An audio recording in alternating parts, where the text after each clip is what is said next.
Please refer to links in description box for sources and haikus. 5 stories in 5 minutes or less. Story number 1. Hawaii missile false alarm triggers shock, blame, and apologies on January the 13th, 2018, but mostly just blame as the left headed to Twitter and hunkered down while firing shots at President Trump, Jamie Lee Curtis and Jim Carrey being just 2 of many. And while everyone was busy jumping on that bandwagon, nobody seemed to make mention of. Story number 2. At the same time the fake missile alarm was going off, Bill Clinton met with the state senators and, quote, talked about Hawaii and how much it has to offer the world and how America could use a little bit of aloha right now, end quote. Now, I don't know about you, but that almost sounds about as news and credit-worthy as the meeting that former President Clinton had with the U.S. Attorney General Loretta Lynch on the tarmac to discuss, quote, grandchildren and golf. When in just hours, his wife, who then the Democratic presidential candidate Hillary Clinton, and was under investigation with the then FBI Director James Comey, who was about to hand down the findings of the investigation in her now documented and proven case of mishandling of classified information, which currently, and ironically, the Obama administration is on record as having the longest record of prosecuting such offenses, yet Hillary gets to walk away without even so much as a reprimand. Speaking of Obama. Story number 3. Just like CNN, Obama never likes to miss an opportunity to badmouth our president.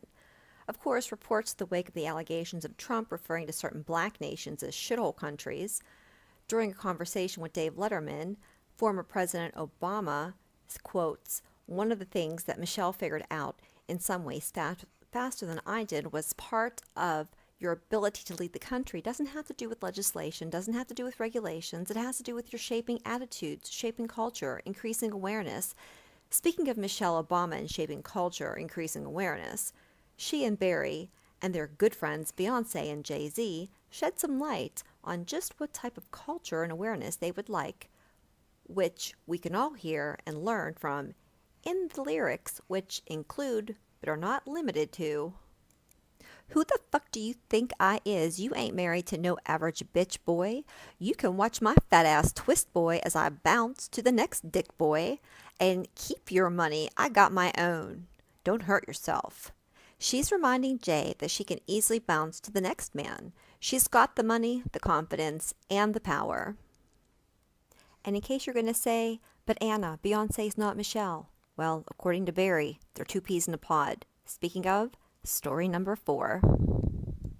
Celebrity published, "Beyonce is just like Michelle Obama," says the president. Quote, "The economy is going to grow in a way that includes everybody," he said.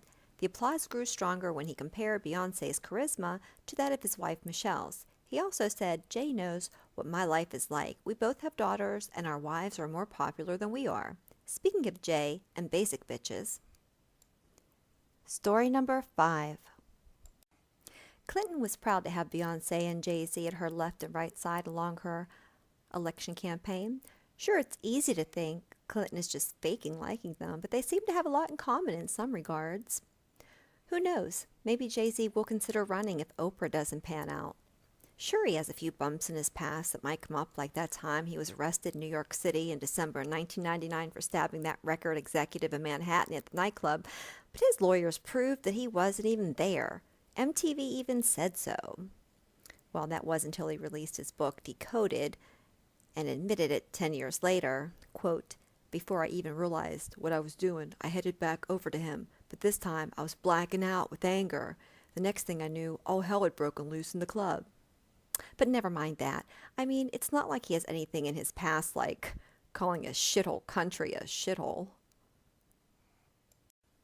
Thanks for watching. I appreciate all you guys that keep coming back. And just that you know, I'm not getting my notifications, so if I don't respond back to you, it's probably because I haven't seen your notification. Everybody have a great week.